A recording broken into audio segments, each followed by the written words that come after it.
Assalamualaikum warahmatullahi wabarakatuh. Alhamdulillahirabbil alamin. Wa bihi nasta'in ala umuri dunya waddin. Assalatu wassalamu ala asrofil anbiya'i wal mursalin Sayyidina Muhammadin wa ala alihi wa sahbihi ajmain. Amma ba'du. Pertama-tama, marilah kita panjatkan puja dan puji syukur kehadirat Allah Subhanahu wa taala yang telah melimpahkan karunia-Nya sehingga kita berada dalam keadaan sehat walafiat. Tak lupa, selawat serta salam kita curahkan kepada junjungan Nabi Agung Muhammad Sallallahu Alaihi Wasallam. Semoga kita mendapatkan syafaatnya di yaumul kiamah. Perkenalkan, nama saya Galuh Khairunisa, berasal dari kelas 3 TBIB IAIN Purwokerto. Di sini saya akan menjelaskan hadis ditinjau dari segi kuantitas dan kualitasnya. Dan pertama-tama saya akan menjelaskan hadis dilihat dari segi kuantitasnya. Pengertian hadis dari segi kuantitasnya. Kuantitas atau jumlah perawi yang ada dalam periwayatan hadis. Hadis ini terbagi menjadi dua macam, yaitu hadis mutawatir dan hadis ahad. Yang pertama yaitu hadis mutawatir. Setiap hadis pasti mempunyai rawi yang banyak dari berbagai tingkatan, dan definisi hadis mutawatir itu sendiri yaitu suatu hadis yang diriwayatkan oleh sejumlah rawi yang menurut kebiasaannya mustahil mereka untuk bersepakat untuk berdusta. Kualitas mereka sama dari sanad pertama sampai terakhir, dan tidak ada cacat. Ciri-ciri hadis mutawatir. Yang pertama yaitu jumlah perawinya banyak yang tidak mungkin berdusta.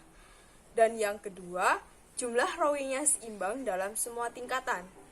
Jika misalnya suatu hadis diriwayatkan oleh 10 sahabat, kemudian hanya diterima 5 tabi'in, dan seterusnya hanya diriwayatkan oleh 2 orang tabi'in, maka hadis tersebut bukanlah hadis mutawatir. Ciri yang ketiga yaitu berdasarkan tanggapan panca indera.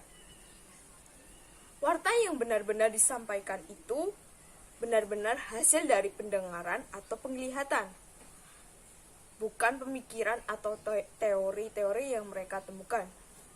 Dan ciri yang keempat itu kedudukan hadis mutawatir. Keadilan dan kedobitan atau kekuat ingatan dari para perawi hadis itu sudah tidak diragukan lagi, sehingga mereka tidak mungkin untuk berbohong dalam membawa berita dari Nabi Muhammad SAW. Dengan demikian, hadis ini menduduki tingkatan teratas dibandingkan hadis-hadis yang lain. Dan ciri yang kelima yaitu pembagian hadis mutawatir.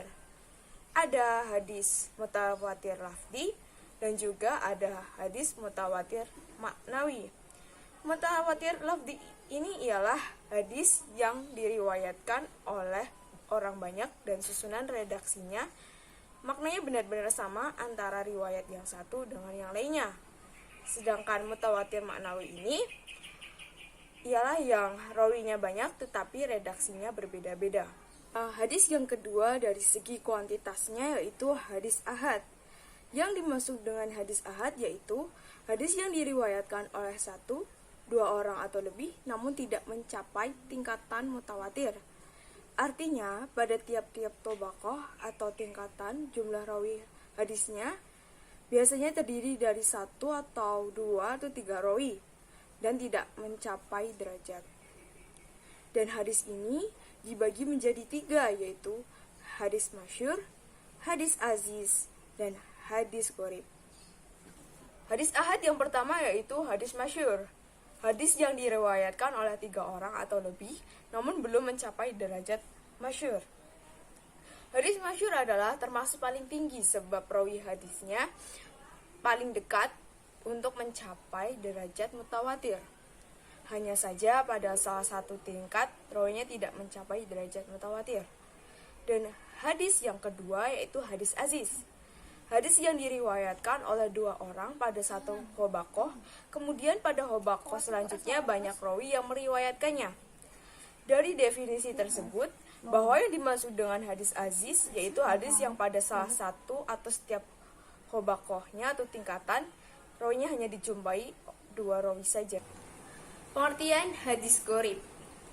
Hadis gharib yaitu hadis yang dalam sanadnya terdapat seseorang yang menyendiri dalam meriwayatkannya. Di mana saja penyendirian dalam sanad itu terjadi, maka maksudnya penyendirian itu biasanya jumlah personalianya atau sendiri dalam sifat atau keadaan perawi-perawi lainnya yang meriwayatkan hadis tersebut. Penyendirian dalam personalianya disebut gharib mutlak. Sedangkan penyendirian mengenai sifat-sifat atau keadaan tertentu seorang rawi, misalnya kesiqahan, tempat tinggal, atau rawi tertentu, maka disebut gharib nisbi. Dan selanjutnya saya akan menyampaikan hadis ditinjau dari segi kualitasnya. Yang pertama yaitu hadis sahih. Hadis sahih ini adalah hadis musnad atau hadis yang mempunyai sanad yang bersambung sanadnya dan dinukil oleh seseorang yang adil dan dobit. Dari orang yang adil dan dobit hingga akhir sanadnya tanpa ada kejanggalan dan cacat. Dan hadis sahih ini mempunyai syarat sebagai berikut.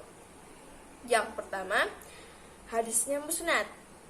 Maksudnya yaitu hadis tersebut disandarkan kepada Nabi Muhammad SAW dengan disertai sanad. Dan yang kedua yaitu syaratnya sanadnya bersambung. Artinya antara rawi dari sanad hadis tersebut pernah bertemu langsung dengan gurunya. Syarat yang selanjutnya yaitu seluruh rawinya adil dan dobih. Maksudnya rawi yang adil yaitu yang bertakwa dan menjaga kehormatan dirinya, serta dapat menjauhi perbuatan buruk dan dosa besar, seperti syirik, fasik, dan bid'ah. Adapun yang dimaksud dengan dobit adalah kemampuan seorang rawi dalam hafal hadis. Dan syarat yang selanjutnya itu tidak ada syad. Maksud tidak ada syad ini adalah hadis tersebut tidak bertentangan dengan hadis dari rawi lain yang lebih kuat darinya. Dan yang terakhir, syarat yang terakhir yaitu tidak ada ilah. Maksudnya tidak ada ilah dalam hadis tersebut tidak ditemukan cacat yang merusak kesahihan hadis.